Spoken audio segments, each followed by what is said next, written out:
Hola.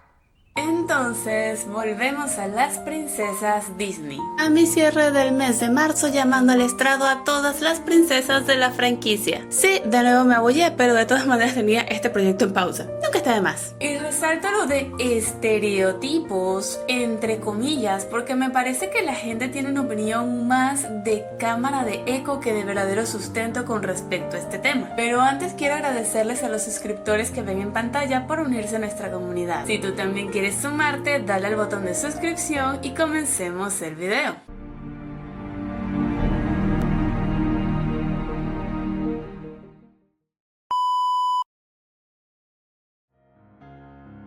Blancanieves. Tenemos a una muchachita de 14 años para empezar que queda huérfana. Es princesa, pero su madrastra, otra mujer, la tiene sometida a ser la sirvienta del castillo. Y aquí debo decir que no se ve más servidumbre en ese lugar, por lo que supongo que la reina le dejó toda la carga a Blanquita. Anyways, la chiquilla no tiene para dónde irse y le toca calarse a la madrastra y obedecerla rogando que algún día se pueda casar y al fin alejarse de ella. Porque sí, para la época en que salió la película y en la que se desarrolla la trama, esa era no la única opción como algunos dicen, pero sí la más beneficiosa y estable para la mujer. El total es que Blanquita después tiene que enfrentar un intento de homicidio y un autoexilio no planeado, a lo cual reacciona como lo haríamos tú y yo, asustarse y ponerse a llorar. Pero cuando se calma, puede más su optimismo que el miedo, lo cual es una gran fortaleza. No intentar victimizarse ni buscar venganza, sino levantarse y seguir con su vida, algo que muchas veces es lo más sano. El mundo es cruel e injusto y llorando no lo vas a arreglar. Atraviesa un bosque que no conoce y que la noche anterior casi le produce un infarto. A estas alturas debe tener ya día y medio sin dormir, y casa que se encuentra, casa en la que se mete y dice pues la acomodo a mi gusto, y cuando esta gente vuelva se van a sentir obligados a dejar que me quede, que yo de aquí no me voy. Que la gente no suele pensar en esto, pero ella allanó propiedad privada, dispuso de lo que había dentro como quiso, y la limpieza que hizo era un instrumento para negociar su estadía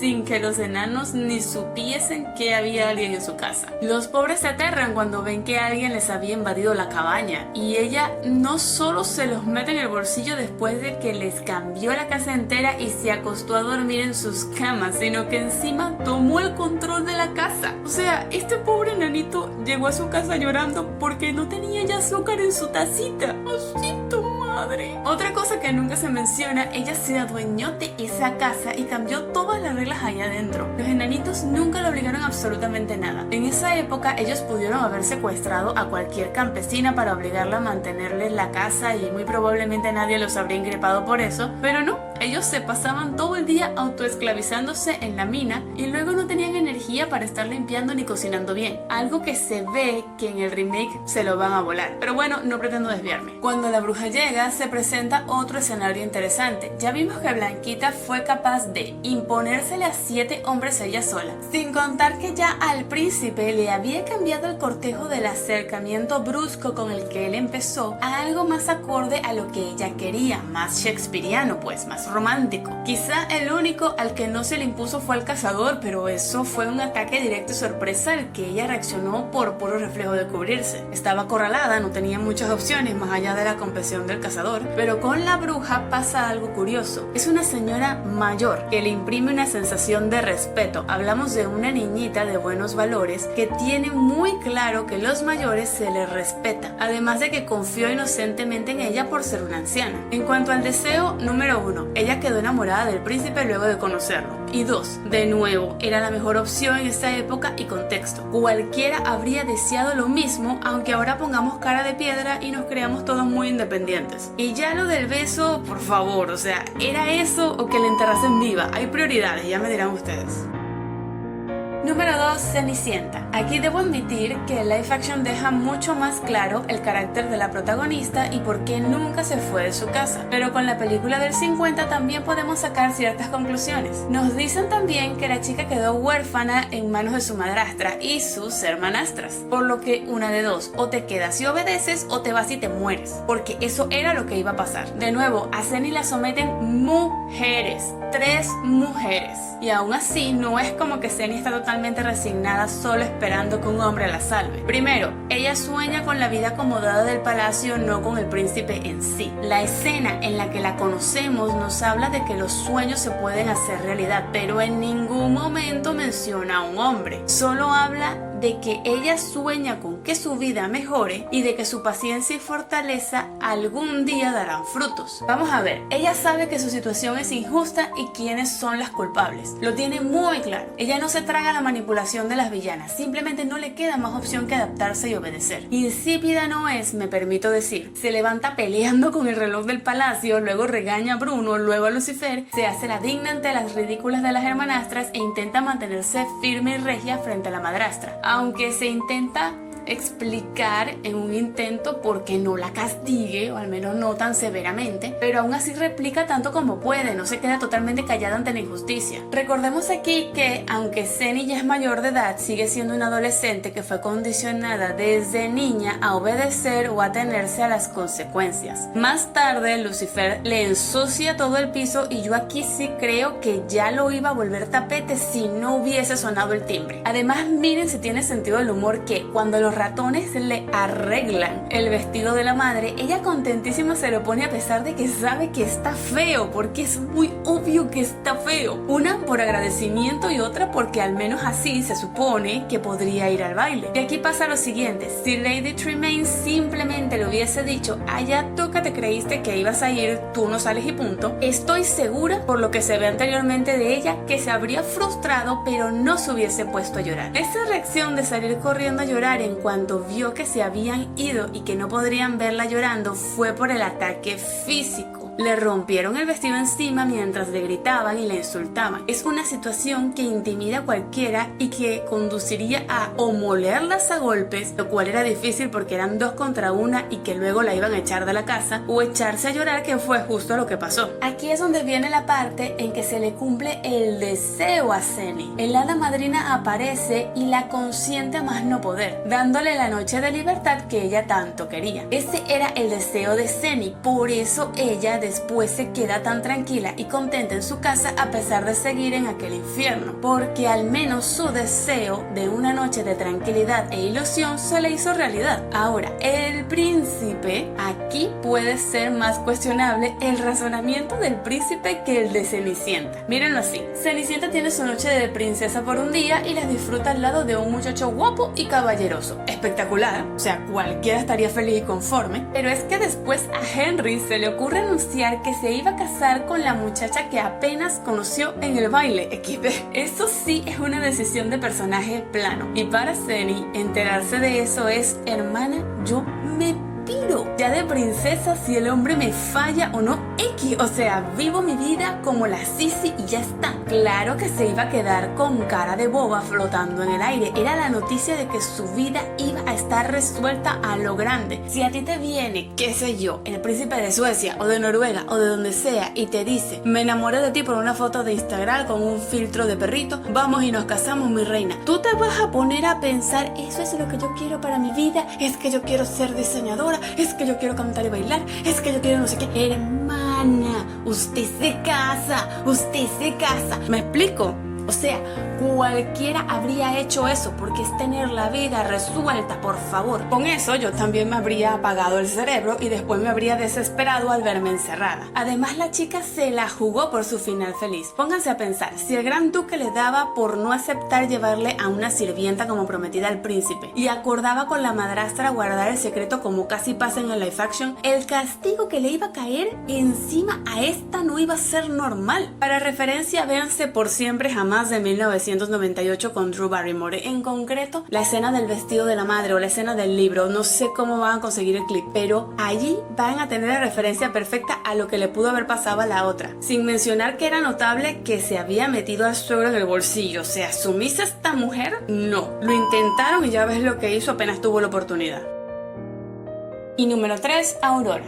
Es verdad que no hay mucho que decir de Aurora por lo poco que sabemos de ella, ya que las tres hadas versus Maléfica es lo que realmente importa en la cinta. No puedo decir para nada que Aurora tiene el mismo carácter que Blancanieves y Cenicienta, no porque no lo tenga, sino porque no hay tiempo para saberlo. Conocemos a una muchacha bien criada, gentil, dulce y cariñosa con sus tías. Es una adolescente de 16 años que apenas los acaba de cumplir. Su actitud refleja algunas chispas de sagacidad y picardía, pero está acostumbrada a obedecer y confiar en sus tías. En el bosque vemos a una joven soñadora, alegre y carismática. Le gusta bailar, le gusta cantar, así sea ella sola, y al principio se muestra cautelosa con Felipe, ya que no suele convivir con otras personas que no sean sus tías. El chico es guapo y también es carismático, así que obviamente ella se impresiona y vemos un típico amor adolescente que ella, una por cordura y otra por, de nuevo, estar bien criada, decide aterrizar por lo formal, invitando a Felipe a conocer a sus tías, pensando en que éstas den su aprobación o le indiquen cómo proceder. Es sentido común, la muchacha se dejó llevar por el momento, pero luego reacciona y corta por lo más lógico y seguro para su contexto, época y edad. De vuelta en la cabaña, sus tías le revelan que es una princesa y que está comprometida con un hombre que no conoce. Y aquí es donde fácilmente se dice, ¿por qué el drama si al otro lo acaba de conocer? Honestamente, ya de adulta, yo no creo que el quiebre de Aurora sea por Felipe. En efecto, lo acababa de conocer, pero lo más importante era que sus tías, las personas en las cuales confiaba y sus únicas figuras maternas hasta ese momento, le sueltan de repente: mija, haz tus maletas que hoy mismo te mudas y te casarás con un hombre que ni conoces. Eso asustaría a cualquiera, sobre todo a un adolescente. El llanto de Aurora es pánico. De repente perdió el control de su vida y no sabe ni cómo gestionarlo. La clave son los dos momentos precisos en los que llora. El primero es cuando se entera de la verdad y el segundo es cuando ve esa verdad materializada con vestido, corona y ya en el castillo. El peso de todo le cayó encima de repente y esos cambios grandes y bruscos siempre asustan. De ahí en más, Aurora no se entera de más nada hasta que abre los ojos y ve el rostro de Felipe con sus tías detrás de él. Eso le da paz y tranquilidad para afrontar el cambio que viene. Se entiende que pasaron unos minutos entre eso y el baile, ya que Felipe se cambia y todo quedó muñequito. Así que se puede suponer que eso le dio tiempo a las hadas de explicarle bien todo. Y ahora sí, más calmada y sabiendo que al menos se casaría con un hombre que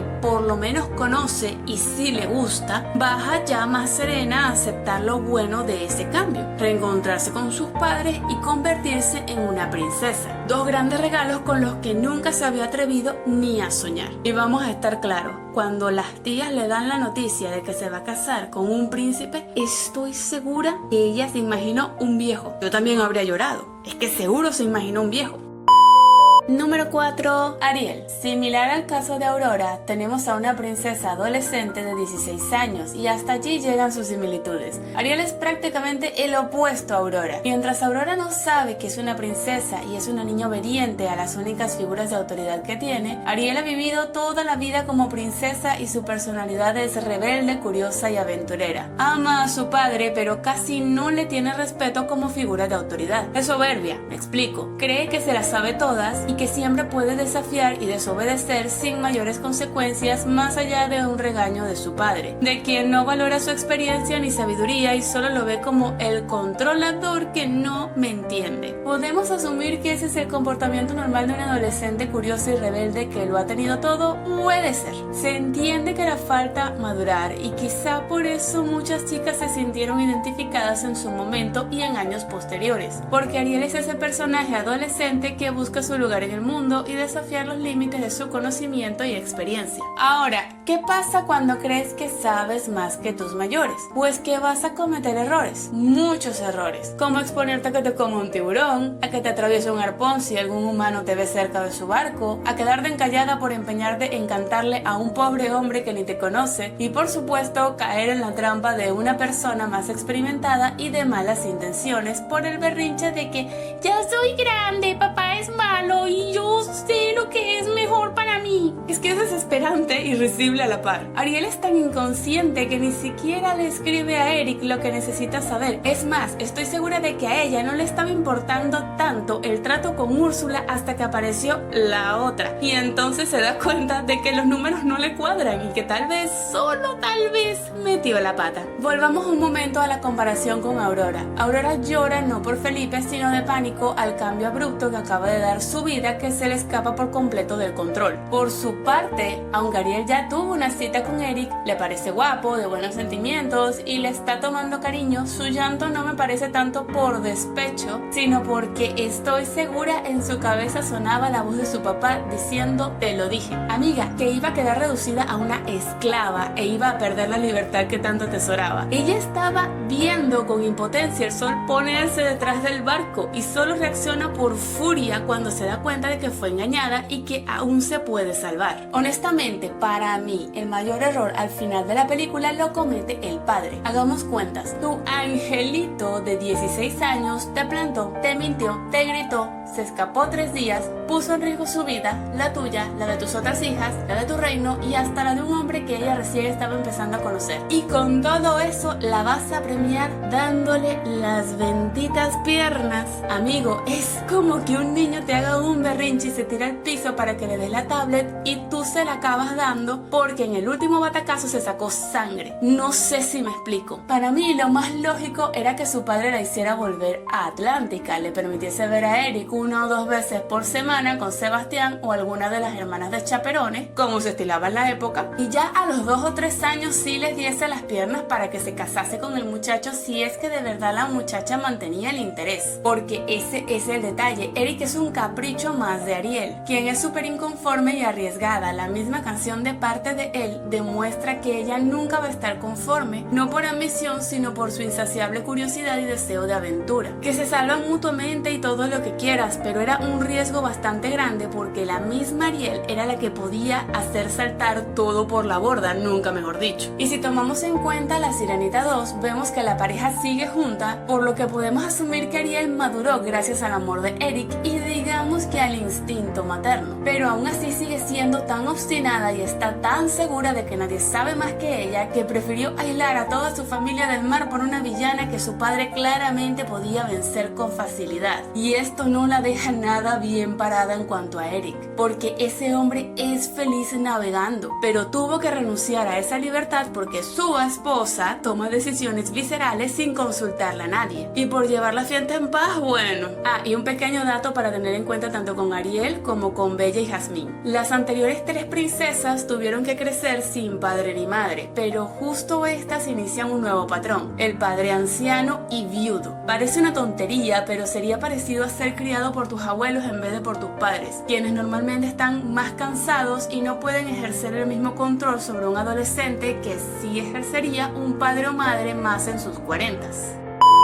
Número 5. Bella. Me van a funar fuertemente. Bella no es, ni en su versión animada, ni en su live action, el gran ejemplo de una mujer fuerte ni independiente. Déjense de eso. A lo mucho es más madura que Ariel y porque es un poco mayor que ella y su personalidad es más tranquila. Su caso es bastante comparable al de Ariel, salvando las distancias en cuanto a recursos. Bella también es inconforme, soñadora y curiosa. Rechaza a Gastón porque 1, el tipo es un patán y 2, cualquier hombre de ese pueblo le va a parecer poca cosa. Desde su canción se le nota, Bella sí es esa princesa que sueña con el príncipe porque ella sí se cree que las historias que lee algún día se pueden volver realidad, cosa que por obvias razones es un gran error. Es como creerse las películas románticas o que las novelas son un reflejo de una relación normal de pareja. Y aquí podrán decir, pero desafió el status quo de ser una mujer leyendo en su época. Sí y no. El único idiota que realmente dijo no es bueno que una mujer lea es Gastón, a quien desde el principio lo muestran como alguien muy superficial y básico. El pueblo la acusa de rara por pasar tanto tiempo leyendo y que su única conversación sea sobre los libros cuando ella sabe que la mayoría en ese pueblo no lee. La critican porque ven que ella pretende que el pueblo se adapte a lo que ella quiere que sea en vez de ella integrarse un poco más al pueblo. Por eso dicen, es penoso sin dudar que no encuentre su lugar. A mí me pasa con la gente que viste ridículo y habla de forma exagerada y rimbombante, que me causan un rechazo automático. Quizás sean buenas personas, pero sus actitudes de únicos y detergentes me hace verlos como unos ridículos sin problemas reales, mientras que yo me mato trabajando, pagando mis deudas y poniendo el pan en la mesa de mi casa. No tengo ganas ni necesidad de adaptarme a ellos, tampoco el pueblo tenía por qué adaptarse a ella. ¿Le da eso la razón a Gastón? No, para nada. Bella es simplemente una adolescente más cuyo futuro está lleno de supuestos y potenciales. A esa edad es normal no pisar firmemente el suelo y ese tipo sí te cuenta como un total patán y acosador. Entonces sí está bien la relación con la bestia. No. A ver, Adam tiene una gran evolución de personaje que lo hace pasar de mocoso berrinchudo al príncipe azul de ensueño que Bella tanto soñaba. Aquí el tema sigue siendo la perspectiva de Bella y la información con la que ésta contaba. Primero, es una quimera gigante y malhumorada. Segundo, le secuestró al padre. Tercero, es gritón, grosero, berrinchudo y tiene problemas de ira. Y aquí es donde debo pedir que cualquier psicólogo que esté viendo este video por favor confirme o corrija lo que estoy por decir en los comentarios. Sí hay síndrome de Estocolmo. Lo siento mucho, yo adoro esta película, pero me parece que marca muy bien todas las casillas de este síndrome. El captor y su víctima se ven en una situación en donde tienen que colaborar para salvar sus vidas. En este caso, no es nada más el tema del hechizo, es en específico el ataque de los lobos. Si Adam la dejaba sola, los lobos se la iban a comer. Si ella lo dejaba solo, se iba a desangrar o a morir de hipotermia en la nieve. De vuelta en el castillo, ella empieza a curarlo y discuten hasta que logra cerrarle la boca. Primera vez que sus discusiones no terminan en portazos o más gritos. De ahí en más, su relación crece y madura durante todo el invierno, por lo que pasaron unos 3 o 4 meses conociéndose. Él le regala la biblioteca, pero ella ya había decidido no solo salvarlo y curarlo, sino quedarse con él y respetar su acuerdo. Así que no, la Bella del 91 podrá ser una inconforme, pero no es una interesada. Luego Adam por fin se atreve a invitarla a una cita, cena, baile y todo el asunto, donde ya el trato es más romántico y parece que Bella ha encontrado su lugar en el mundo. Solo falta un detalle, su papá. Aunque ha vuelto a su casa, ella habla de la bestia como si fuese lo mejor que le ha pasado, lo cual preocupa a su padre. Pero Gastón interrumpe todo y no hay forma de saber si Maurice pudo haberla hecho entrar en razón. En el castillo vemos una bestia tan deprimida porque cree que Bella no va a volver con él, que siente que su vida se acabó y ya le da igual morirse o que lo maten, y solo recupera las ganas de seguir viviendo cuando la ve regresar. Bella logró lo imposible, convertir a la bestia en príncipe, y he aquí el detalle: nadie, sea hombre o mujer, nadie debería arriesgarse a sumergirse en una relación por el va a cambiar por mí. El tema es que una solución para esto habría cambiado toda la película: hacer que los sirvientes fuesen los que secuestrasen al padre y luego lo cambiasen por Bella, y hacer que los protagonistas mantuviesen unas personalidades más parecidas a la del libro. Adam siendo una bestia por fuera pero una ternurita adorable por dentro, y Bella siendo hermosa por fuera pero una jugona superficial por dentro, teniendo Adam que aprender a darse más valor a sí mismo y Bella aprender a valorar más a los demás. En esta película, Bella tuvo suerte y su empatía y bondad rindieron frutos, pero definitivamente hay que cuidarse mucho más que eso.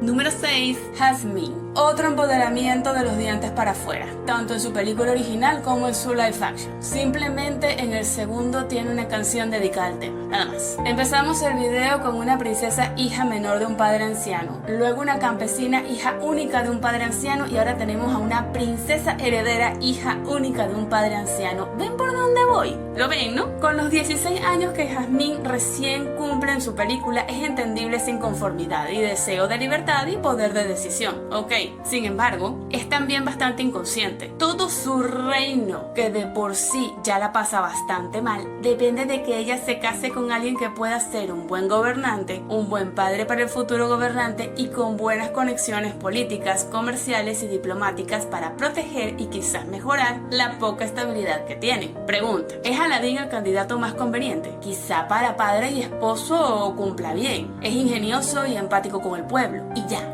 Es que no hay más. Si en sus 2 años de noviazgo el chico le mintió 2 veces y de paso es el hijo del rey de los ladrones, no, sí, perfecto. Con que le guste basta, no mi alma. A Bella y Cenicienta pudo, aunque no fue así, pero pudo bastarles un hombre que no cumpliese todos estos requisitos porque originalmente no eran princesas. Y Ariel estaba muy lejos de ser la heredera, pero Jasmine tenía una responsabilidad que no termina de tomarse con la seriedad que requiere. ¿Y saben qué? Está bien, porque para eso es una chiquilla de 16 años. De nuevo, es el padre el que tuvo que ponerle algo más de mano firme. Y les pido que no se queden en lo superficial de pero ¿cómo puedes pedir que un padre obligue a su hija con quién casarse? Pues no es que me guste la idea, pero son gobernantes y la prioridad tiene que ser el bienestar del pueblo, lo siento. Esa decisión no se trataba solo del futuro de ella, sino del de miles de personas a los que ya les cuesta bastante sobrevivir en esa ciudad. Aunque debo darles tanto a Jasmine como a Ariel puntos extra por haber enfrentado a sus villanos de frente, con Ariel logrando destruir a las anguilas y Jasmine amenazando a Jafar con que se va a vengar en cuanto tenga la oportunidad. Eso me encantó.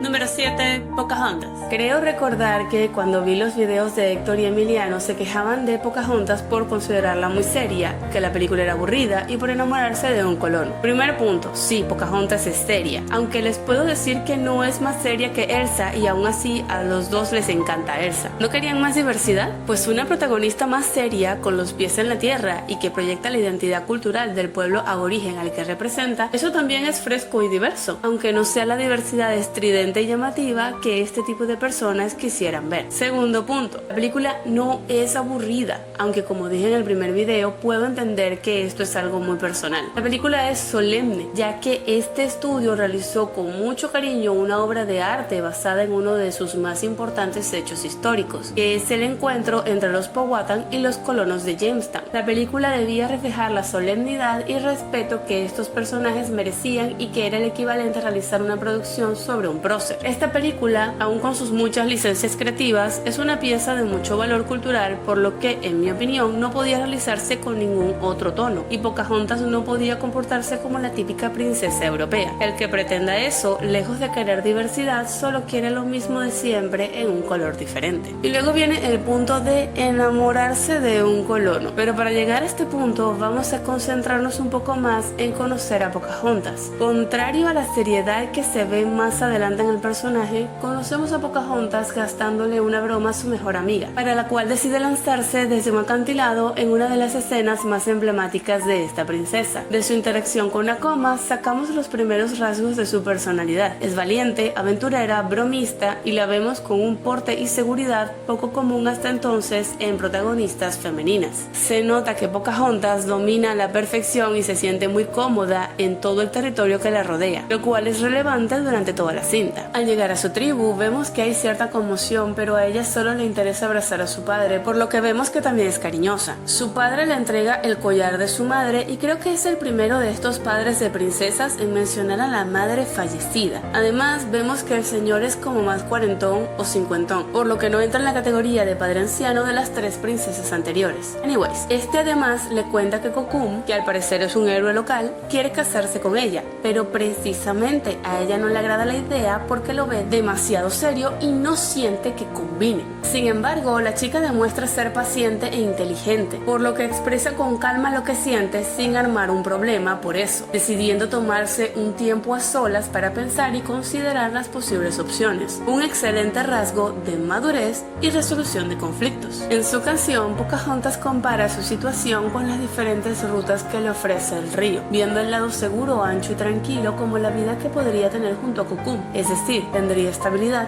más no pasión. Por el contrario, se siente más atraída e identificada con la ruta intrincada y serpenteante del río, potencialmente peligrosa e incierta, y aún así es esa la que elige. En este punto de la historia, Pocahontas busca desafiar sus límites y explorar más su lado aventurero, similar a Ariel, Bella y Jasmine. Sin embargo, hay un gran detalle que la diferencia. Pocahontas le da valor a la opinión y experiencia de sus mayores, y eso lo cambia todo. Al final de su paseo por el río, no va a lamentar lamentarse o victimizarse, sino a buscar la opinión y consejo de la abuela Sauce, quien la insta a seguir su corazón. Entonces sube hasta las copas de los árboles y ve las velas de los barcos ingleses, llegando a las costas de la futura Virginia. Son el peligro y la aventura, son el lado serpenteante del río. Siguiendo su corazón, como le indicó la abuela Sauce, la aún ingenua Pocahontas sigue a John Smith ya que le causa mucha curiosidad. Esto pudo salirle muy caro ya que este casi le dispara, pero aquí es donde se ve que ella ya está acostumbrada a lidiar con fieras y, en vez de asustarse y correr, se pone de pie con seguridad para parecer más alta que él y lo ve a los ojos para adelantarse a sus movimientos. Esto es supervivencia básica al enfrentarse a un oso, por ejemplo, pero desde la óptica de John Smith y la nuestra, la chica impuso su porte y mirada a la amenaza del rifle, algo que seduciría a cualquiera, aunque no fuese esa la intención de Pocahontas. Al verlo dudar, la chica ve su oportunidad de escapar, pero ahora Smith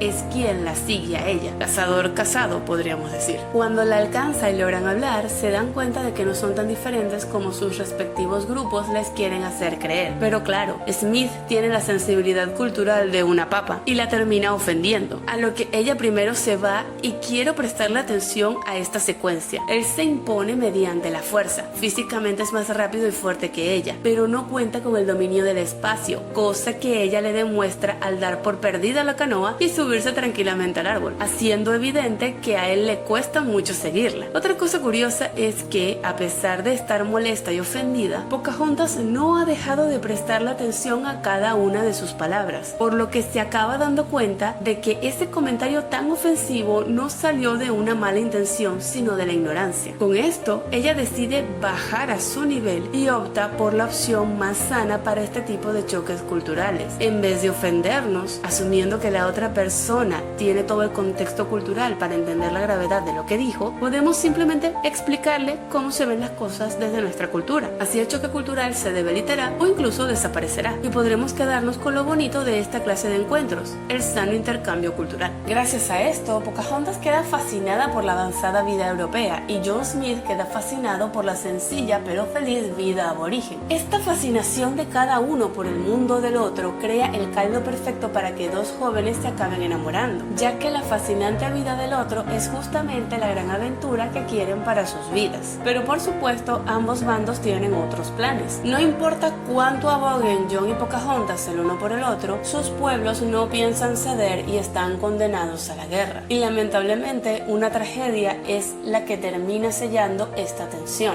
Nakoma se preocupa por los encuentros de su amiga con un cara pálida que, a su entender, podría traicionarla y esclavizarla o matarla en cualquier momento, por lo que comete el error de avisarle a Kocoum, y pongo el error entre comillas, porque igual tarde o temprano alguien los iba a descubrir y se iba a desatar una tragedia. En pocas palabras, Kocoum recibe un disparo y fallece de inmediato. Y aquí pasa algo muy simbólico. En su último intento por aferrarse a la vida, Kocoum se aferra al collar de Pocahontas, el cual, tan frágil como ella en ese momento, se rompe y Kocoum cae muerto. Pocahontas se ve superada por la situación. Eligió la corriente serpenteante y ahora ambos caminos se cierran ante ella. Kocoum, quien llegó a representar la estabilidad, se ha ido. El collar que representaba la conexión con su familia y su pueblo se ha roto. Y Smith, quien representaba ese deseo de aventura, será ejecutado al amanecer. Pocahontas ha perdido el camino. Y cuando esto nos pasa en la vida real, lo mejor que podemos hacer es buscar el consejo de nuestros mayores. Así, Pocahontas vuelve con la abuela Sauce y esta le indica que tome la brújula y le permita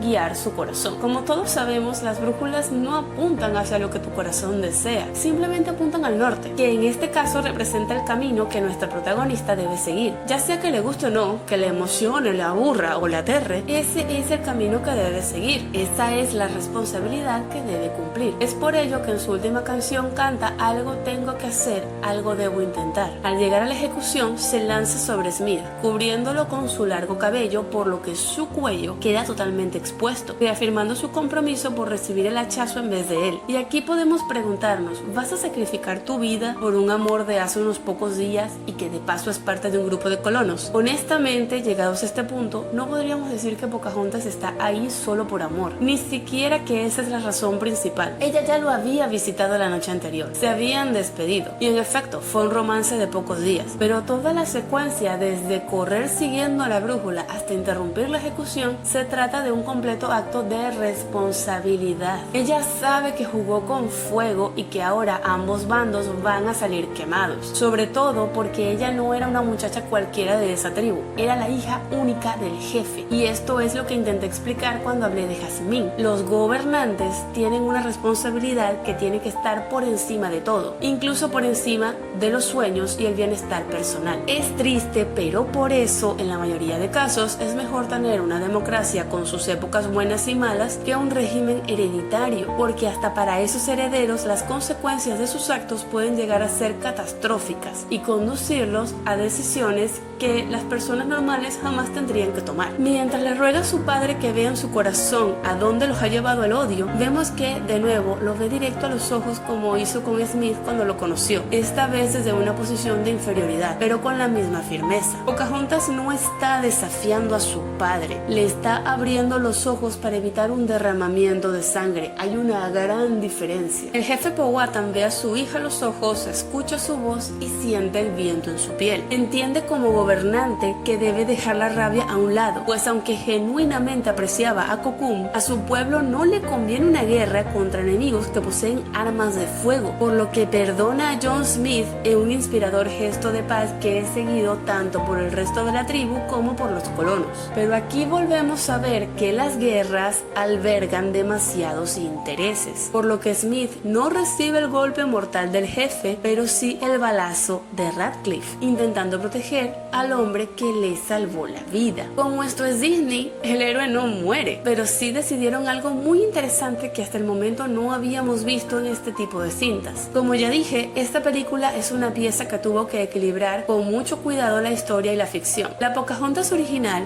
que de hecho ese no era su nombre sino solo su apodo en la tribu, era una niña que creo que tenía como 10 o 11 años. En efecto salva a John Smith, pero no se enamora de él, el tipo tenía como 40 o más. La obligan a recibir el bautizo y casarse con John Rolfe, sí, el mismo de la secuela, ya que era la forma en que los colonos entendían que la estaban salvando ante Dios. Sé que suena muy fuerte, pero no hay que juzgar el pasado con los lentes del presente. El punto es que esta Pocahontas, ahora llamada Rebecca y con una edad más cercana a la de la película, sí se va con su esposo a Londres, tal y como John Smith se lo propone al final de la cinta. Pero por desgracia, la chica se enferma en Londres y fallece con solo 21 años, dejando a Rolfe viudo con su hijo Tomás, quien era un niño pequeño. Disney pudo tomar el camino fácil de replicar esa idea, de dejar ir a Pocahontas con John Smith, adoptar el nombre de Rebecca y casarse con él, sin meterlo de la enfermedad por obvias razones. En vez de eso, decidieron cerrar el ciclo de Pocahontas alrededor de su responsabilidad como hija del jefe, por lo que la muchacha, ahora segura de su camino, elige quedarse en la tierra a la que pertenece y cumplir con la responsabilidad que le debe a su pueblo. Si ella está estable y segura, su pueblo estará estable y seguro. Es por eso que el deseo de libertad de Jasmine es legítimo, pero la decisión de Pocahontas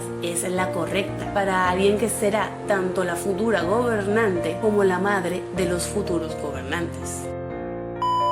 Número 8. Mulan. Esta debe ser esa princesa que logra poner a todos de acuerdo. A unos les encanta por desafiar el status quo de ir a la guerra siendo mujer, pero el personaje va mucho más allá de un empoderamiento superficial. Conocemos a Mulan como una chica responsable, algo torpe pero ansiosa por encajar para brindar honor a su familia y cumplir con las tradiciones de su cultura. Mulan no muestra inconformidad ni deseo de libertad, solo quiere pertenecer y enorgullecer a sus padres, algo que me parece bastante comparable a cuando elegimos una carrera que quizá no sea donde yace nuestro talento, pero sí es una que sabemos que hará felices a nuestros padres. Así que algunos se esfuerzan mucho por ello, incluso llegando a pasar 4 años y graduarse solo por ver la felicidad y satisfacción en el rostro de sus seres queridos. No es algo necesariamente malo, pero tampoco significa que sea lo mejor para nosotros. Durante todo el número de apertura vemos a una Mulan obediente que se deja guiar por las mujeres mayores a su alrededor, aunque también muestra pequeños momentos de audacia y astucia. Finalmente la vemos ir rumbo a la casamentera orando porque todo salga bien, pero tristemente falla la prueba. En parte gracias al grillo, aunque también por su propia torpeza. Su familia está muy triste por ella, pero nadie está más decepcionado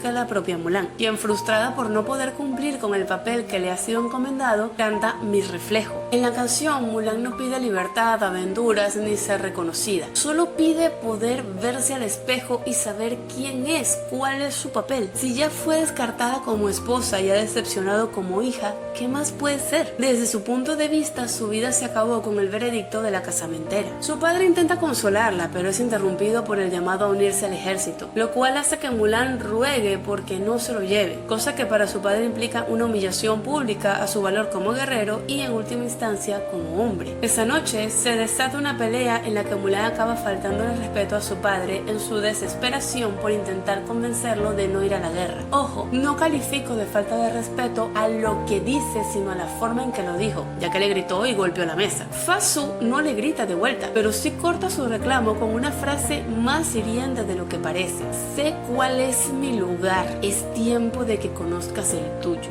Ouch. Eso duele más que cualquier golpe o grito. Por eso Mulan sale corriendo a llorar, ya que su padre le ha dado donde más le duele, en la inseguridad que siente por no poder cumplir con su papel de mujer tradicional. Mulan se va a llorar a la estatua del dragón, un símbolo de virilidad y poder en la cultura china, pero ella es una mujer frágil en su momento más vulnerable. Al inclinarse, ve su reflejo en el agua, y aunque aún no tiene claro su propósito en este mundo, sí tiene clara una cosa: ya no tiene nada que perder. Va al cuarto de sus padres, reemplaza la orden de reclutamiento por su peineta, se corta el cabello, se pone la armadura de su padre y toma su caballo para ir ella a la guerra. Al final del día, alguien debe acudir al llamado o toda la familia caerá en deshonra. Desde su óptica, su padre sabe cuál es su papel y lo cumple adecuadamente, así que vale más salvar su vida. En cambio, ella es una flecha perdida, por lo que parece más justo sacrificarse en ir a la guerra salvando a su padre y honrando a su familia. En el campamento no la tiene nada fácil. Ya era torpe como mujer, pero resulta que también lo es como hombre, por lo que aquí se desatan un par de paralelismos interesantes. Cuando conocemos a Mulan,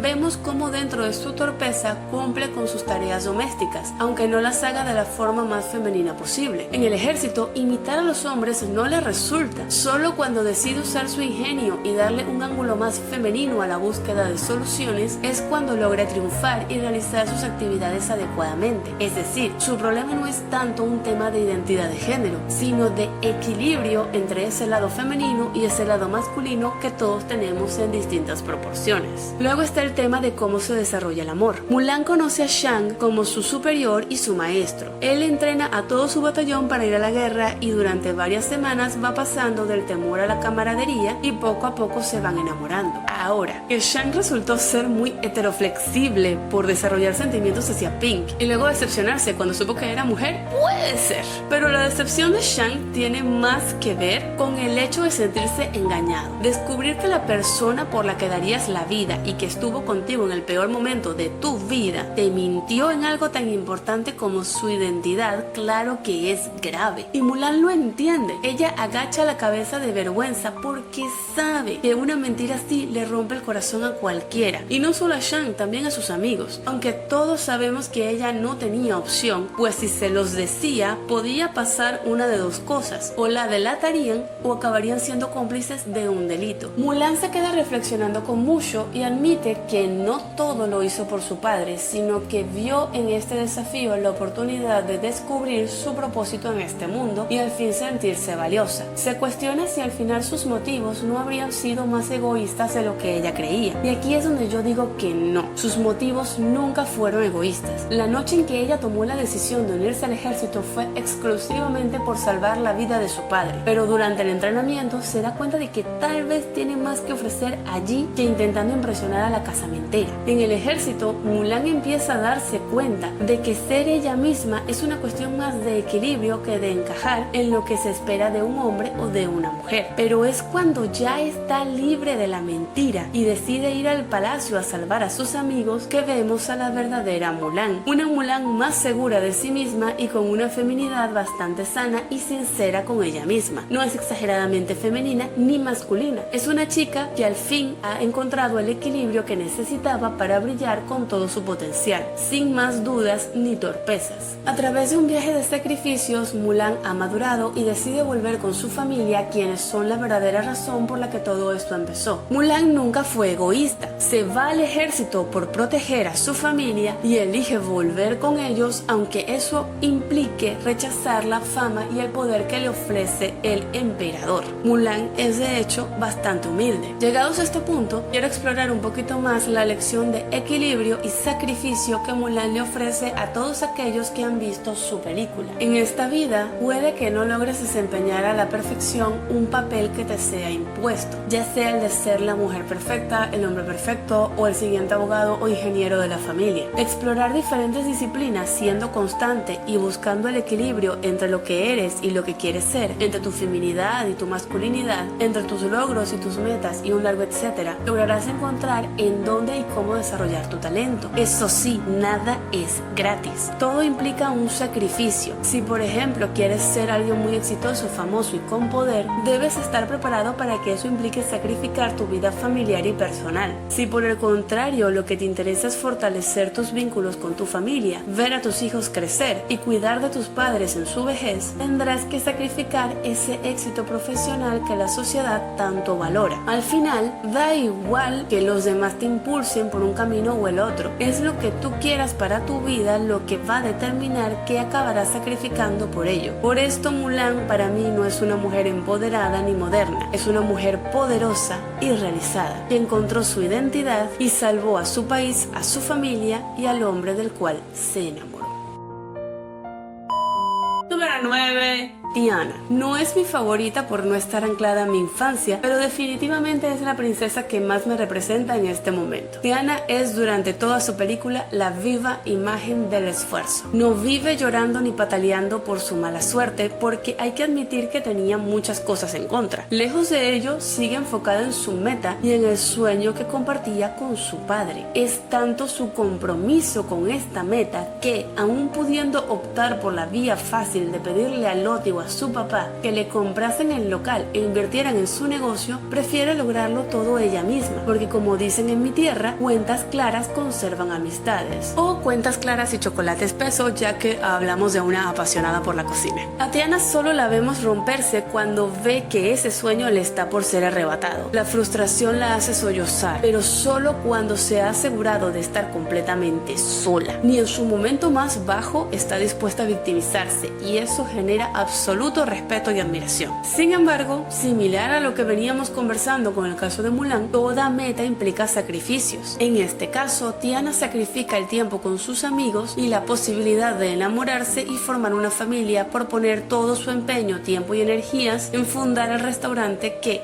de paso, varios sabemos que no es un negocio de solo inaugurarlo y dejarlo mantenerse solo. Todo negocio del área de servicio requiere de larguísimas jornadas de trabajo y dedicación exclusiva, solo para mantenerlo en funcionamiento. Así que ese ya lo haré después, lo más seguro es que nunca iba a llegar. Aquí es donde aparece Naveen, siendo el opuesto natural a Tiana, alguien que lo ha tenido todo y que no entiende por qué tendría que esforzarse por lograr nada. A medida que pasa el tiempo y estos dos se van conociendo, empiezan a ver que estando juntos logran tener un equilibrio que los hace sentir plenos y completos, aun cuando él no ha recuperado todos sus lujos y ella aún no consigue su restaurante. Es aquí donde aparece mamá Odi con la frase que resume lo que les está pasando a Tiana y Naveen. Saben lo que quieren, pero no saben lo que necesitan. Y en efecto, tener una meta puede hacerte lograr cosas increíbles, pero no significa que esa meta sea lo que finalmente vaya a hacerte feliz. Si por ejemplo tu sueño es montar un exitoso spa y pasas 40 años de tu vida trabajando solo para montar ese spa, ¿realmente lograrlo es lo que te va a hacer feliz? Al final es eso realmente lo que necesitas? ¿De qué le vale al ser humano, como seres sociales que somos, conseguir lo material si no tienen con quién compartir el camino ni la meta? Contrario a mamá Odi, Facilier insta a Tiana a pensar solo en su ambición, aún a costa de todo lo demás. Momento en que Tiana entiende que tal como su padre no tuvo lo que deseó, mas sí lo que necesitó, ella tampoco tiene lo que tanto anhelaba, pero fue feliz durante esos días en el pantano, pues tenía lo que realmente necesitaba: buenos amigos y alguien a quien amar. Cuando vuelven a ser humanos, Tiana no pierde su sueño, simplemente lo comparte con Naveen. Se toma el tiempo de casarse con él y luego juntos retoman su sueño del restaurante, pero ahora lo fundan como matrimonio, por lo que el restaurante es ahora un patrimonio familiar que les dará estabilidad y una buena vida tanto a ellos como a sus descendientes. Por ello, ahora Tiana tiene más de lo que deseaba, tiene lo que necesitaba para ser genuinamente feliz. Número no asignado por no estar realmente dentro de la franquicia: Giselle. Como se ve que el video me va a quedar larguito, esta vez lo voy a dividir en 5 partes para organizarme mejor y cumplir con mi casilla de paz mental. Parte 1. El origen de Giselle, la princesa idealizada de Andalás. Para entender a Giselle, primero debemos transportarnos a su mundo original, Andalasia, un reino animado donde los sueños son tangibles, los animales cantan en armonía y el concepto de amor verdadero es tan simple como una balada pegadiza. Desde el primer minuto se nos presenta a Giselle como el estereotipo de la princesa de cuentos de hadas. Princesa de cuentos de hadas del imaginario colectivo, porque ya hemos visto en esta serie de videos que muy pocas princesas de Disney son las que realmente cumplen con esto. Es ingenua, optimista hasta la médula y su visión del mundo está completamente filtrada por las convenciones más clásicas del ya mencionado imaginario colectivo sobre los cuentos de hadas. Canta con los pájaros, su única ambición parece ser encontrar su príncipe azul para casarse y vivir felices para siempre. Su personalidad es pura luz. No hay cinismo, no hay malicia, solo una abrumadora bondad y un deseo genuino de amar y ser amado. ¿Cuáles son sus motivaciones en este punto? Totalmente románticas y, en cierto modo, superficiales. No porque ella sea superficial, sino porque el mundo en el que vive le ha enseñado que la cúspide de la existencia femenina es el matrimonio con un príncipe. Y de hecho es algo que también vemos de parte de Edward, que la cúspide de la existencia masculina o de su existencia como príncipe es encontrar a la princesa que debe rescatar y con la que se debe casar. El gran problema de Giselle en Andalasia, problema entre comillas, es que aún no ha encontrado a su príncipe. Es una idealista que anhela un final feliz prefabricado, el que se le ha prometido en cada canción y cada historia que ha escuchado. Su interacción con Edward es un claro ejemplo de esto. Se conocen, cantan una canción y para ella eso es suficiente para la promesa de un matrimonio. No hay un proceso de conocerse, de construir una relación.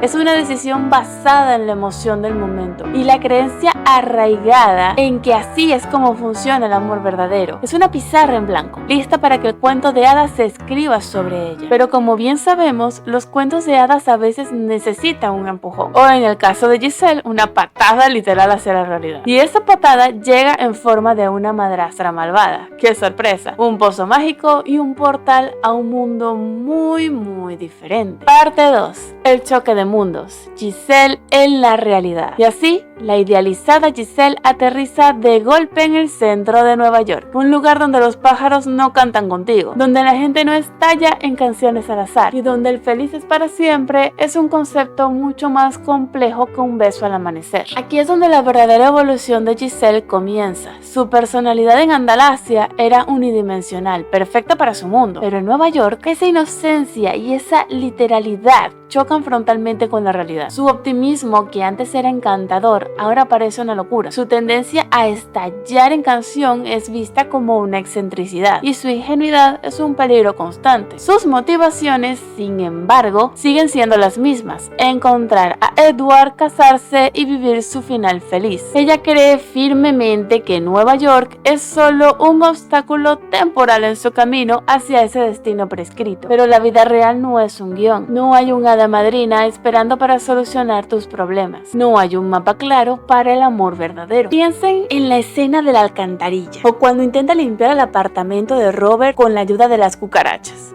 Su perspectiva es tan pura que es incapaz de procesar el cinismo, la complejidad y las pequeñas crueldades de la vida urbana. Robert, por el contrario, un abogado de divorcios pragmático y escéptico, se convierte en el catalizador perfecto para su despertar. Él representa todo lo que Adalasia no es: la razón, la duda, la experiencia de las decepciones de la vida. La interacción de Robert y su hija Morgan es crucial. A través de ellos, e interactuando con ellos, Giselle comienza a ver que el amor y la familia no se construyen como una sola canción o un beso fugaz. Se construyen con pequeños actos de bondad, con sacrificios, con comprensión y con enfrentar la realidad incluso si es dolorosa. Morgan, en particular, se convierte en una especie de ancla para Giselle, una niña que la ve no como una loca, sino como una figura mágica que le trae alegría. La secuencia de "y así sabrás" o "that's how you know" es un punto de inflexión hilarante y significativo. Giselle, con su visión andalasiana, intenta enseñar a Robert cómo es el amor verdadero, y aunque el resultado es caótico, demuestra su naturaleza inmutablemente optimista y su capacidad para infundir magia incluso en el mundo más mundano. Pero también es el comienzo de su comprensión de que quizás las reglas de Andalasia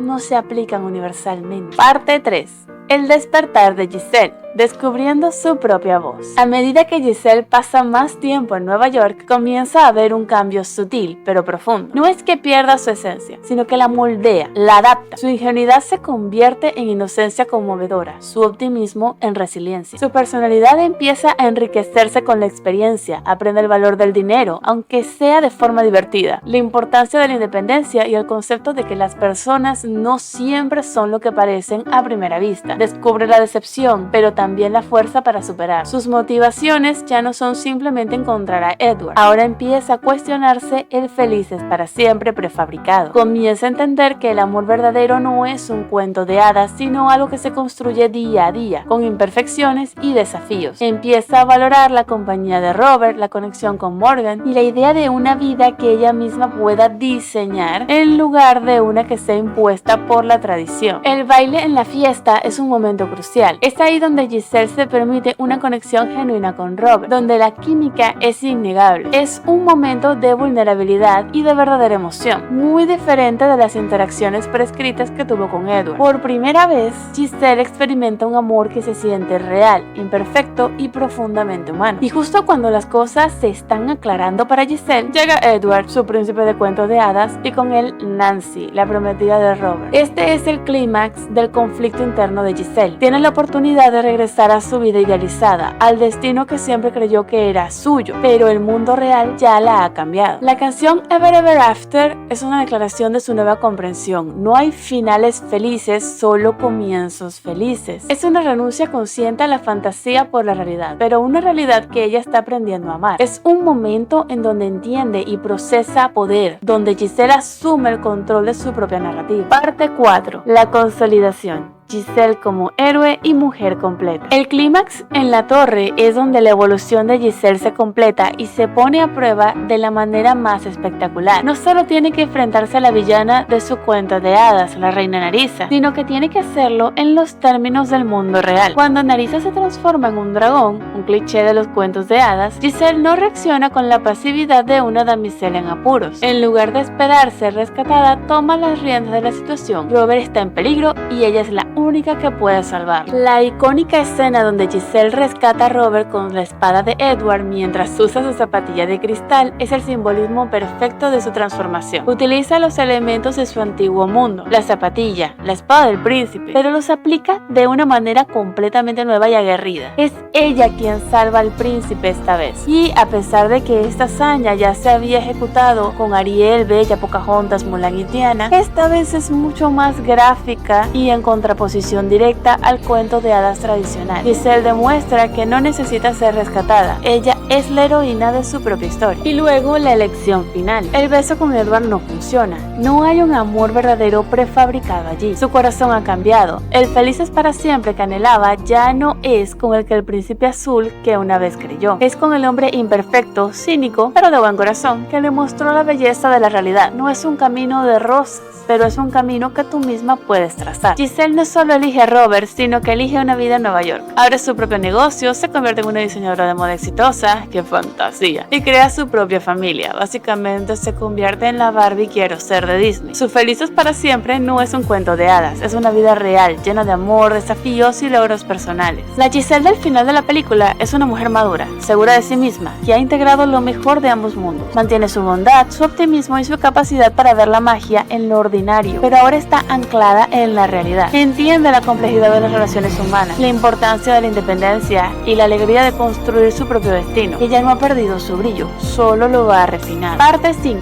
El legado de Giselle, una princesa para la nueva era. Entonces, ¿qué significa la evolución de Giselle para el canon de princesas de Disney y para nosotros como audiencia? Giselle es una de las reconstrucciones más inteligentes del arquetipo de la princesa tradicional. Comienza como la caricatura perfecta de la damisela en apuros, la figura pasiva que espera ser rescatada, pero a lo largo de la película se transforma en una mujer activa, con autonomía, que toma sus propias decisiones y forja su propio camino, convirtiéndose así en una sátira casi al mismo nivel de Shrek. Su historia nos enseña que el Felices para siempre no es un destino mágico al que se llega, sino un viaje continuo que se construye día a día. No se trata de encontrar a la persona perfecta, sino de encontrar la felicidad en la imperfección, la realidad y de encontrar la fuerza dentro de uno mismo para crear la vida que deseas. A diferencia de la idea que tiene el público de esas princesas clásicas que nacen con un destino real o que encuentran su propósito a través de un príncipe, Giselle crea su propio propósito. Ella nos demuestra que la verdadera magia no está en las pociones o en los hechizos, sino en la capacidad de adaptación, en el autodescubrimiento y en la valentía de elegir el camino menos predecible.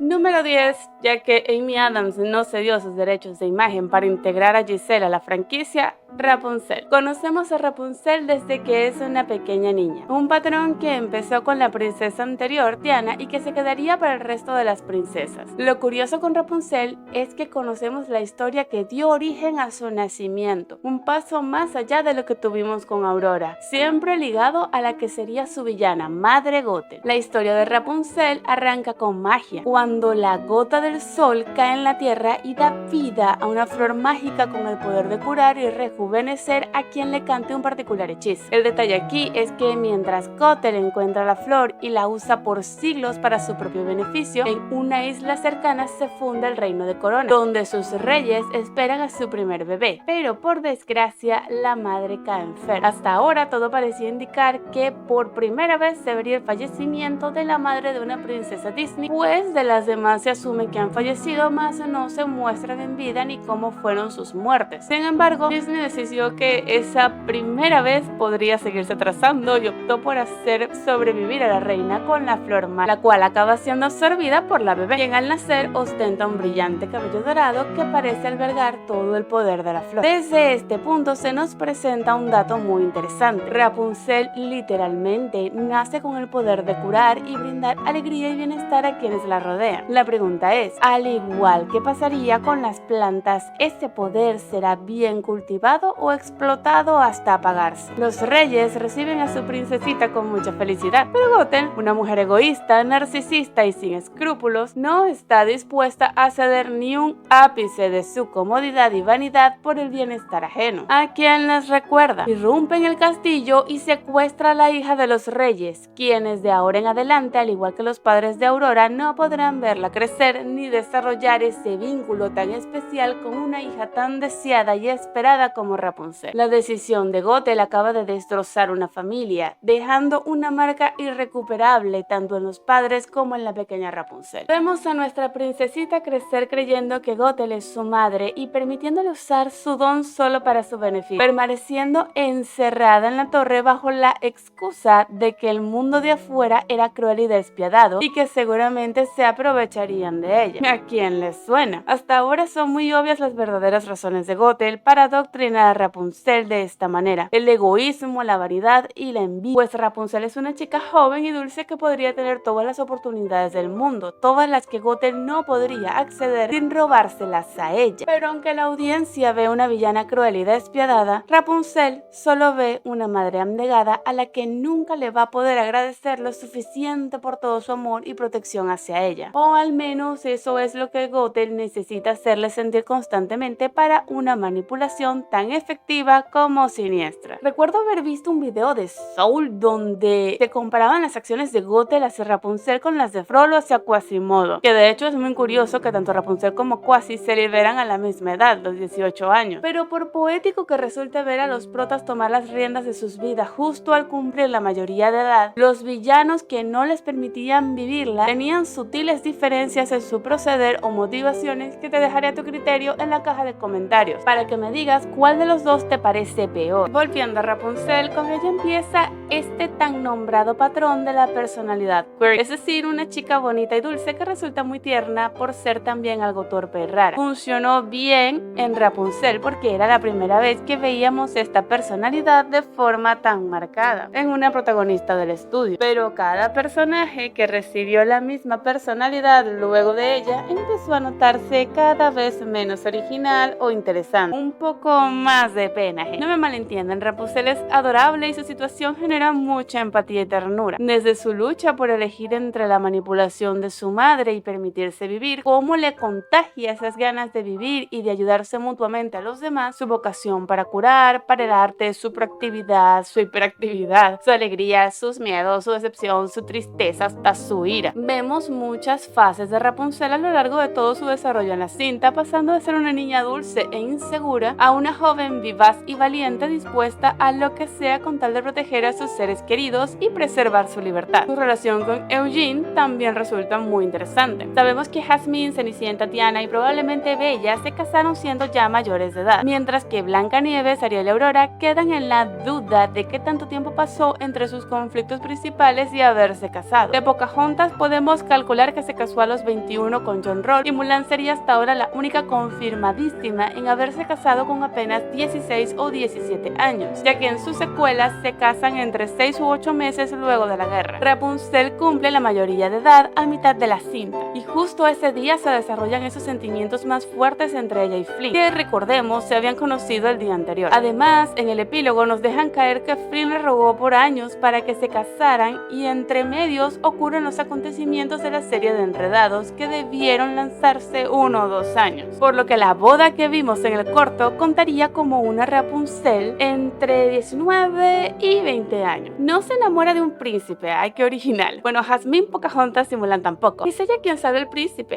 Sí, pero ya Ariel, Bella y Pocahontas y Mulan y Diana habían hecho lo mismo. De paso, no es que se intercambien los papeles, es solo que se salvan mutuamente y constantemente como en su momento hicieron Ariel, Bella y Jasmine. De hecho es que es hasta trillado ya. Ni que sea una Rapunzel rubia de vestido morado es original, ya Barbie lo había hecho casi 10 años antes. Que de paso también huyó de su torre para salvar a su príncipe y lo logra, por cierto.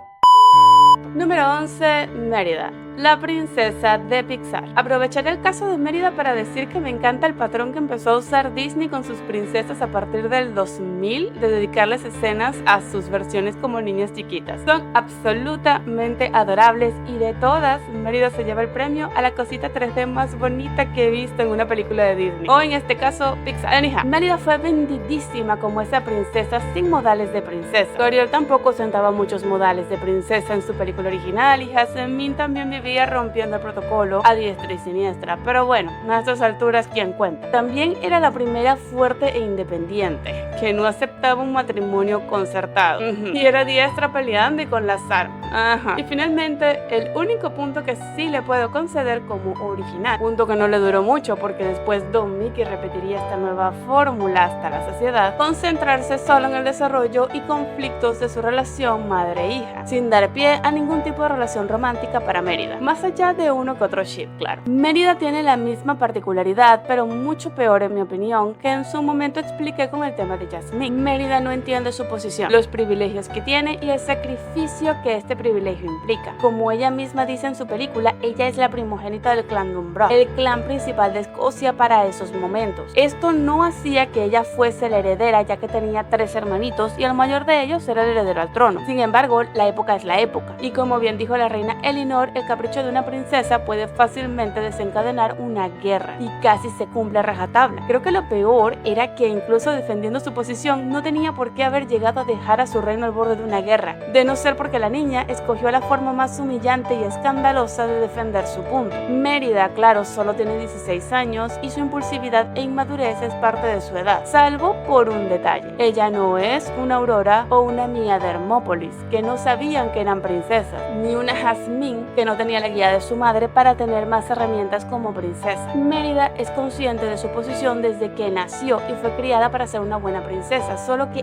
ella no le da la importancia que el puesto merece. No presta atención a las clases, no toma en serio los consejos, le molestan las correcciones y muestra un absoluto desdén por los protocolos con la excusa de quiero mi libertad. Vamos a ver, Valiente transcurre en el siglo X u XI. ¿Sabes cuál era tu mayor probabilidad de vida si nacías en esa época? Ser un campesino o incluso un esclavo. ¿Qué libertad podían tener la mayoría de muchachas de su edad en la Escocia hipermedieval del siglo X? Esta niña nace en el absoluto privilegio de ser una princesa con todos los recursos de la época a su disposición, sin tener que esforzarse ni sacrificar tan siquiera sus hobbies, que eran un lujo inconmensurable para la época. Pero aún así quiere libertad y se queja de no quiero que mi vida termine así. Ni en esa época tu vida como mujer se terminaba al casarte. Y sí, digo mujer porque para su época Mérida ya era perfectamente adulta. Y es que la propia película se contradice en eso. Pues para ejemplo está la propia reina, quien no solo tiene plena libertad de acción, sino que también tiene el control de la familia completa, aún siendo una mujer casada. Entonces, ¿por qué la vida de Mérida se acabaría por casarse si su principal o hasta único referente es prueba de todo lo contrario? El problema es, claro, el mensaje forzado que el estudio quería dar con esta película. Querían mostrar, y funcionó porque el público objetivo sí que lo procesó así, una protagonista que no se dejase encasillar, ni dominar, ni bla bla bla. No digo yo que ser fuerte e independiente sea malo, digo que cuando naces en el absoluto privilegio y lo único que se te pide a cambio es que tu matrimonio, como la mayoría de matrimonios de la época, no fuese por amor sino por conveniencia para tus padres y tu reino,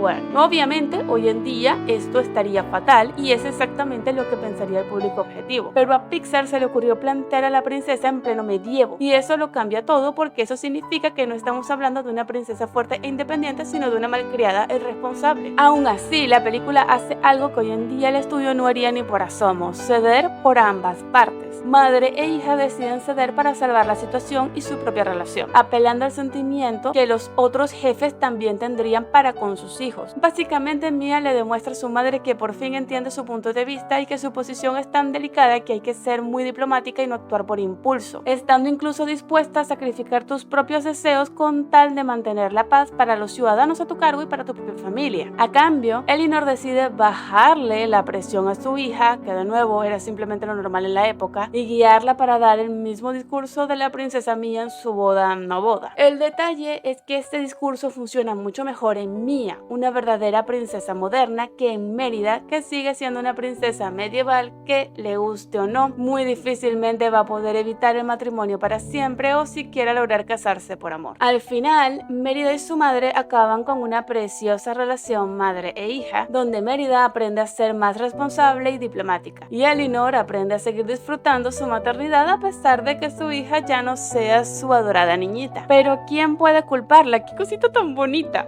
Aún así, hay una lección que me parece muy destacable de Mérida: crecer es difícil, y en medio de este proceso podemos sentir que el mundo es tan cruel que nosotros acabamos siendo los más crueles de todos. Duele entender y aceptar que la libertad y despreocupación que tenías siendo niño un día simplemente se acaba y te toca enfrentar lo que implica ser adulto, que desde niño se entiende como podría ser lo que quiera, pero la realidad en cualquier época nunca es así.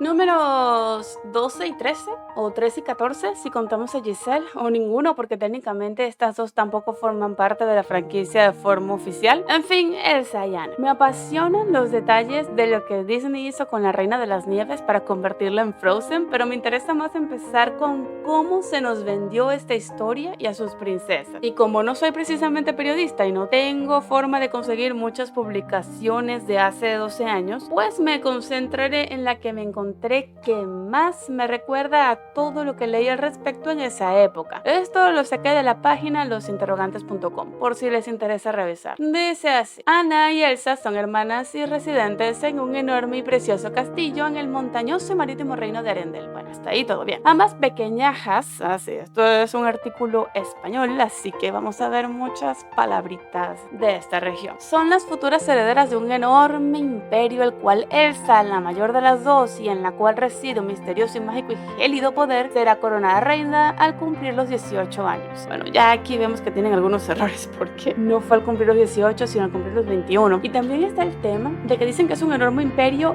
Tiene sentido que lo diga el artículo, porque es que también lo dice la película. El mismo conde o duque se la pasa diciendo los misterios de la poderosa Arendelle, pero yo después veo las tomas abiertas o las tomas dentro del mismo pueblo y es eso, me parece un pueblo, ni siquiera me parece un reino completo. No sé si querían hacer como quien dice, bueno, no podemos decir que es la reina de Noruega, no entiendo por qué, pero podemos decir que es una reina como quien fuese de Liechtenstein, pero no creo que Liechtenstein tenga mucho poder ni que nunca lo haya tenido realmente, pero bueno. Alegres, juguetonas y algo gamberras, lo que sé que eso signifique, supongo que se refiere a lo desastrosas. De nuevo, lo quirky. Las hermanas no cesan de hacer travesuras gracias al frío poder de Elsa.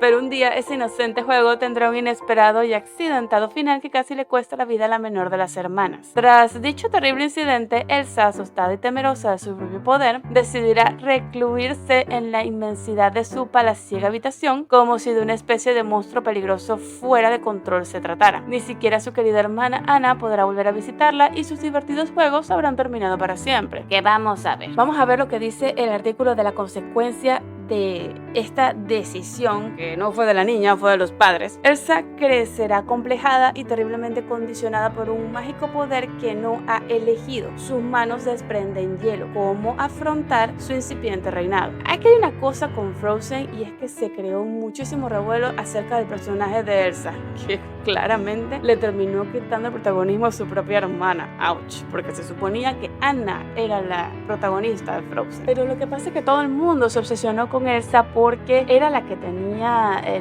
mayor cantidad de brillo. O sea, había más reflector sobre Elsa que sobre Anna al final del día. Tenía la mejor canción, tenía el mejor vestuario, tenía el mejor poder, tenía el mejor todo. Pero realmente Elsa no es una gran figura de admiración porque ella lo que hace todo el tiempo es huir de su responsabilidad. Es como que hubiese sido el caso de Simba, pero sin volver al final, porque Simba vuelve al final vuelto un héroe porque vuelve por sus propias patas, por sus propios medios, por su propia voluntad. Pero Elsa no, a Elsa la tuvieron que secuestrar y se le tuvo que morir la hermana enfrente para que ella, poniéndose a llorar, maravilloso, por el poder del amor, o sea, traducido, ponerse a llorar desconsoladamente después de todo lo que tú misma provocaste por no respirar profundo y escuchar a los demás, sino simplemente huir y ser pues terca, a más no poder, pues te pones a llorar y eso termina siendo disque la mágica situación porque acabó siendo el poder del amor. Ay, por favor. Y lo que más me molesta es que esto opacó a Anna, que Anna sí era una protagonista para tener en cuenta. Claro, Anna tiene el detalle de que le quisieron poner, de hecho se la pusieron, la misma personalidad quirky de Rapunzel. Y el problema con esa personalidad tan quirky de Rapunzel es que le funciona a Rapunzel. En Anna ya se siente molesto, ya desespera. Pero de que la chamita tiene buenas intenciones, pues las tuvo, fue aguerrida, fue valiente, fue recursiva, no se dejó en ningún momento, o sea, no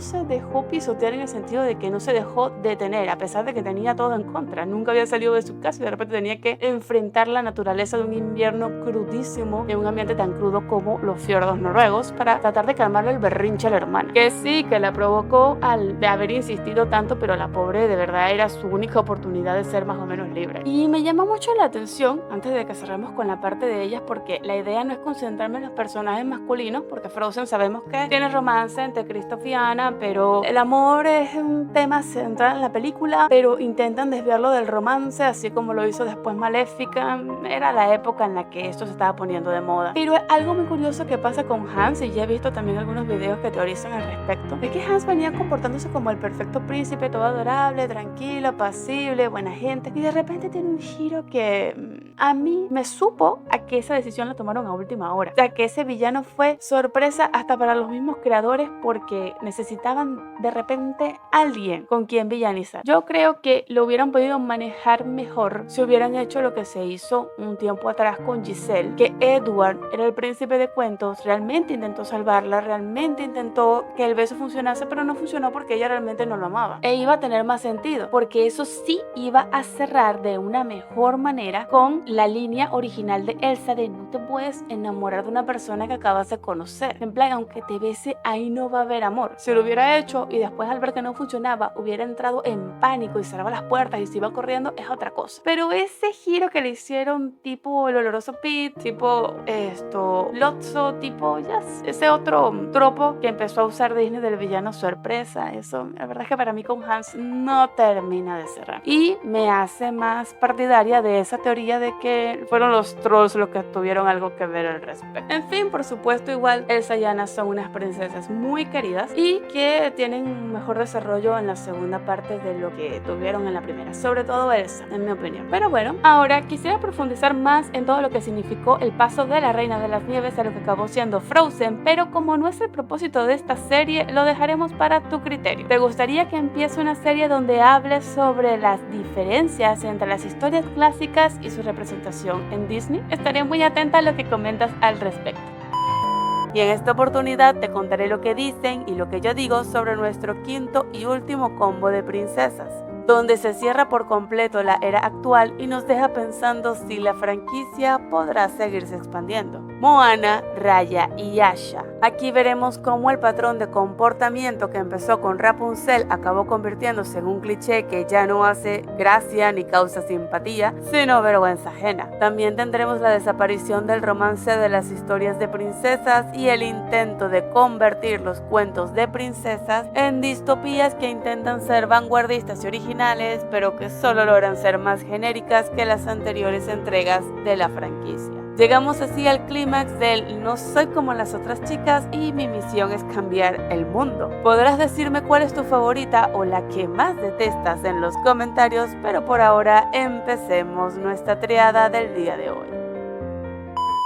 Número 15, Moana, la princesa de Mutunui. Si usas un vestido y un animal anda contigo, eres una princesa. No es solo que está en un grupo tan patético que le permite brillar como un sol radiante, sino que Moana es genuinamente un muy buen personaje protagonista, con un conflicto inicial algo flojo, pero que ella misma no sobredimensiona y que luego es llamada a una misión más grande que ella, donde le va a costar bastante adquirir las habilidades necesarias para poder completarla, un caso similar al de Mulan. Moana nace en una isla del Pacífico como la heredera del jefe de la tribu Mutunui. Énfasis en isla, un elemento que no solo será físico, sino también muy representativo de los sentimientos de Moana, pero eso lo veremos al final de su análisis. Nuestra princesita crece sintiendo mucha curiosidad por el mar y sus intentos por adentrarse en él son siempre frustrados por su papá, quien representa la sobreprotección y que prefiere que su hija se concentre en representar su papel como próxima jefa de la isla. Aquí, a diferencia de Mérida, Moana separa muy bien la frustración de no poder ir al mar con el papel como heredera de Mutunui. La vemos cumplir bien su papel en la tribu y ser un orgullo para sus padres. Lo único que ensombrece un poco su relación con su padre en particular es que este no le explica por qué le teme tanto a que su hija se acerque al mar. Moana resiente que su padre no sea claro y sea tan estricto, pero se esfuerza por entender su preocupación con la poca información que su madre y su abuela le pueden brindar, sin desestimar nunca la guía de las mujeres mayores a su alrededor ni quejarse del "es que nadie me entiende". Moana para este entonces tiene 16 años, al igual que Mérida, Mulan y Aurora, y comparte ciertas pinceladas de las tres sin que lleguen a quitar originalidad a su personalidad. Sueña con una mayor libertad como Mérida, tiene un conflicto de identidad entre sus deseos, su potencial y sus expectativas, similar a Mulan, y su familia inmediata la tiene sobreprotegida vida en base a un hecho que no le es revelado hasta sus 16 años, como le pasa a Aurora. Y si piensas en compararla con Ariel, yo lo pensaría 2 veces, ya que Moana no le levanta la voz a su padre hasta que el asunto es de vida o muerte, y una sola vez en su vida se lanzó a lo desconocido de forma irresponsable y tuvo consecuencias inmediatas que le hicieron entender la preocupación de su papá y reflexionar si realmente era prudente volver a hacer lo que hizo, a diferencia de Ariel, que era pues mucho más irresponsable y mucho más dada a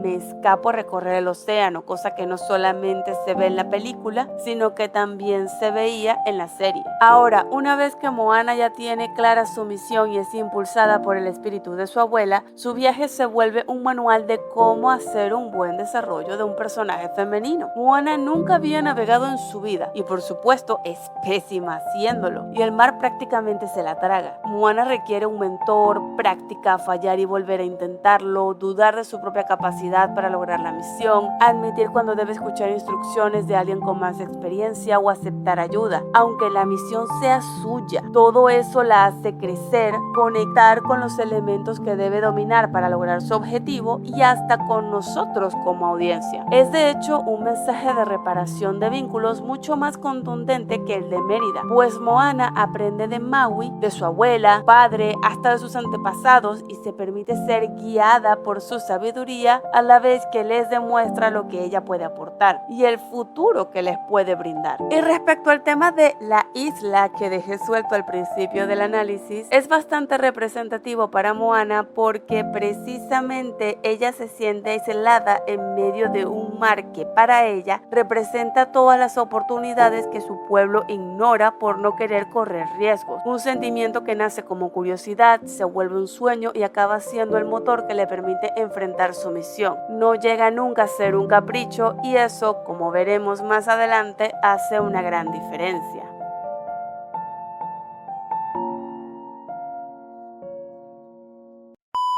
Número 16. Raya, la princesa del sudeste asiático. Seria, enigmática, sabe moverse en la naturaleza con total autonomía y hasta ahí llega lo que podemos compararle a Pocahontas. Eso y que, si no mal recuerdo, tienen la misma edad. Seré honesta aquí, no me desagrada Raya. Me parece un buen personaje desperdiciado en una pésima película. Raya y el último dragón es un desastre en casi todos los sentidos. Y digo casi porque los escenarios sí son una belleza excelentemente lograda y digna de sus antecesoras. Y como dije, su personaje principal no está realmente mal, solo que merecía más de lo que Disney le acabó dando. Enfocándonos en la chica, lo cual es la razón de su inclusión en este programa, Raya se nos presenta como la hija de un líder de estado con más responsabilidad de la que debería tener a su edad. Aunque aquí sí me permito romper una lanza en favor de este bodrio, no puedo creer que voy a hacer esto. Verán, se supone que la historia se contextualiza en una mezcolanza de países del sudeste asiático hace miles de años, durante la era mitológica.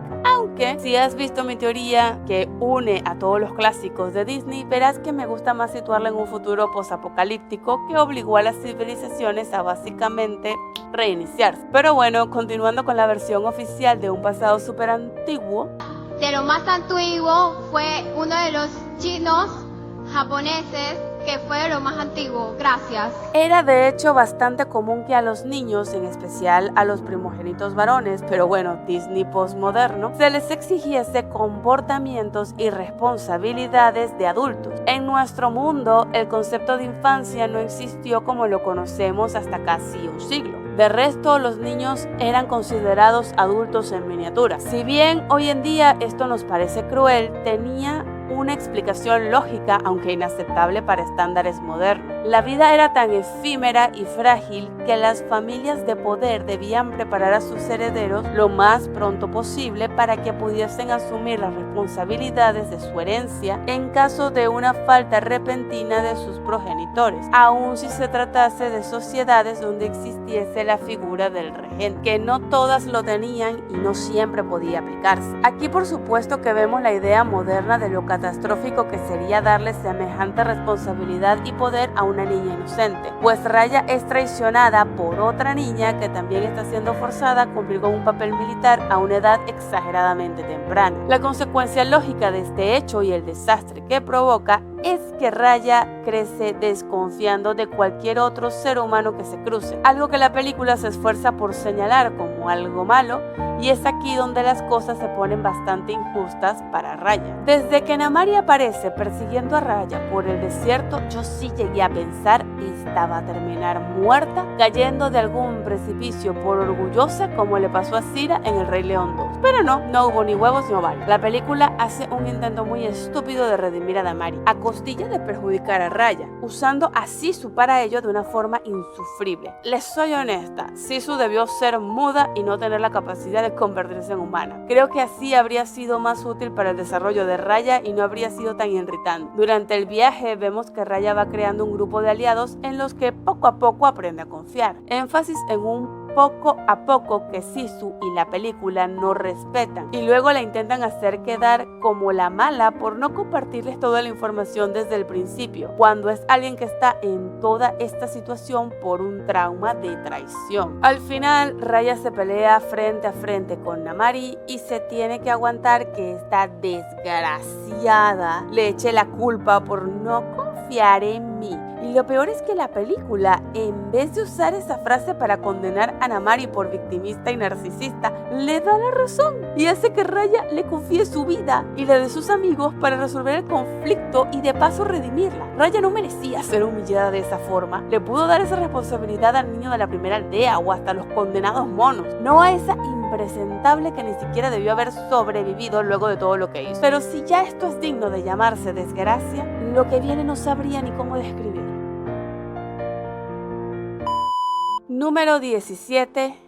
Asha. El poder de los berrinches. La peor princesa, si es que aún se le puede llamar así, de toda la franquicia, si es que al final no la acaban sacando por vergüenza. Deberían. Ya varios creadores han reaccionado a este bodrio cinematográfico que es aún peor que Raya y el último dragón. Y eso que era difícil de superar. Es que esta cosa no tiene ni un personaje salvable, es insoportable. Me dolió tener que prestar atención a este bodrio solo para poder hacer este video y terminar con la serie en la que yo misma me metí. Se supone que esta cosa tenía que ser un homenaje a los clásicos de Disney y acabó siendo un insulto. Pero bueno, intentemos enfocarnos en Asha, el personaje más insufriblemente genérico que hemos analizado hasta ahora. A ver, Asha crece en un reino donde todo es perfecto. Sí, todo es perfecto. No está encerrada, no hay una guerra asomándose, no sufre de miseria, no la quieren cazar a la fuerza, ni una gripe le da.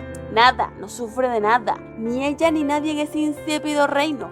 Pero el día que consigue una oportunidad laboral única en su tipo, que le permitiría formarse como hechicera y hacer su vida perfecta, aún más perfecta, pues se ofende porque el sistema en el que se basa esa vida perfecta de ese reino perfecto no tiene una base moral tan perfecta como ella esperaría. ¿Se dan cuenta de lo estúpido que suena? Si todo está bien, la gente es feliz, aunque no sepa toda la verdad, llámese secretos de estado, ¿por qué rayos hacía falta autonombrarse libertadora y meterse donde nadie la llamó? Y miren, no digo que el Rey Magnífico fuese realmente el héroe, argumento que he oído varias veces pero que me parece una reducción algo simplista del problema. El rey es un político más, no es realmente un héroe porque siempre velarás primero por sus intereses. El problema es que Asha falla tanto como heroína, desde su premisa hasta cada uno de sus actos, que resulta imposible no ver al rey con buenos ojos en comparación a ella. Porque ese es el problema, tú siempre vas a comparar al héroe con el villano porque se supone que son un reflejo de la misma moneda, pero ellos dos son una locura porque no son reflejos de la misma moneda y ella simplemente es peor que él. A ver, ¿por qué funciona el empeño de Moana por lanzarse en plena noche al mar, aunque su padre no esté de acuerdo? Porque a ella se le había asignado y explicado una misión de vida o muerte para su pueblo,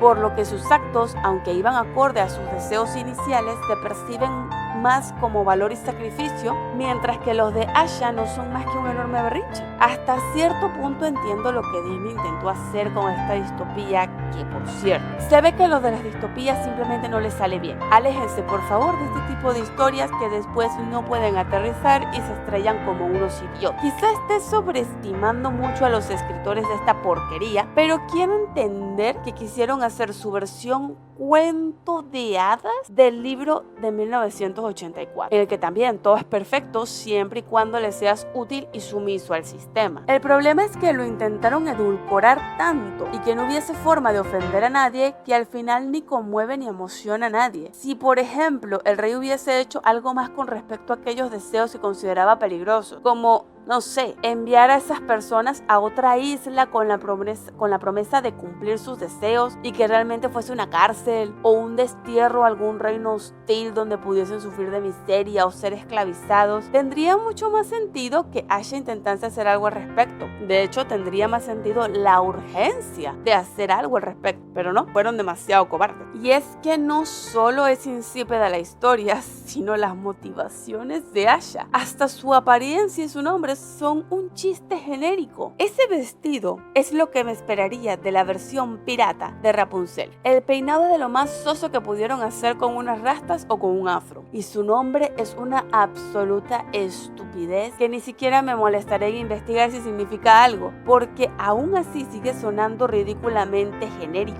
¿Quieres un reino latino? Ármate una isla entre el sur de España y Melilla. Ahí esa mezcolanza de razas habría tenido más sentido y pudiste hablar de cómo la isla era especial porque tenía prohibida la esclavitud, algo. Aunque después el villano sí traficara esclavos en secreto cuando detectase a algún ciudadano rebelde o inconveniente. ¡Es un villano! Se tiene que hacer algo realmente malo y desde el principio. No me hagas un giro argumental estúpido que no tiene ni pies ni cabeza. Porque si me dijeras que tiene pies y cabeza, como no sé, el de Bellwether en Zootopia, ok, te lo puedo aceptar. Es un reciclaje de la técnica que ya vienes usando demasiadas veces, pero te lo puedo aceptar, pero no me lo hagas sin que sea justificado. ¿Querías una protagonista afrolatina? Cónchale, nómbrala Carmen, Hortensia, Leonor, lo que sea. Hay un mar de opciones de nombres latinos bonitos para una princesa latina. Si va a representar la magia de las estrellas, ¿por qué parece disfrazada de Rapunzel? La pudieron vestir de amarillo y que fuese adquiriendo brillitos a medida que tenía más contacto con la magia. Miren las wings. ¿Quién es el hada de la luz y de las estrellas y de la luna y del sol y de todo? Es Estela. ¿Cuál es el color característico de Estela? El naranja, con combinación con celeste, con amarillo.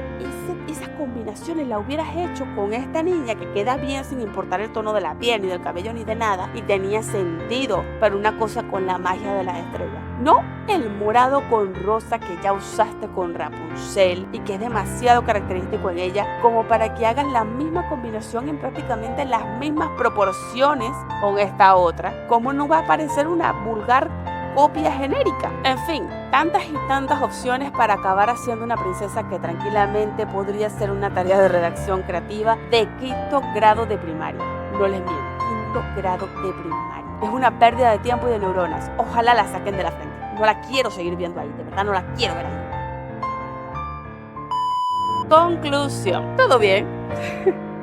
Con sus altos y bajos, pero bien hasta que empezó esta década. Se ve que los 2020 no tiene nada bueno que ofrecerle a la franquicia de Prince, porque con una película tan mala ni raya merece estar ahí. Así que solo nos queda esperar que la próxima década nos dé otra princesa que sí aporte algo de valor a la franquicia. Si te gustó el video, regálame tu like, ponme el emoji de la coronita abajo junto con tu opinión al respecto y nos vemos en la próxima.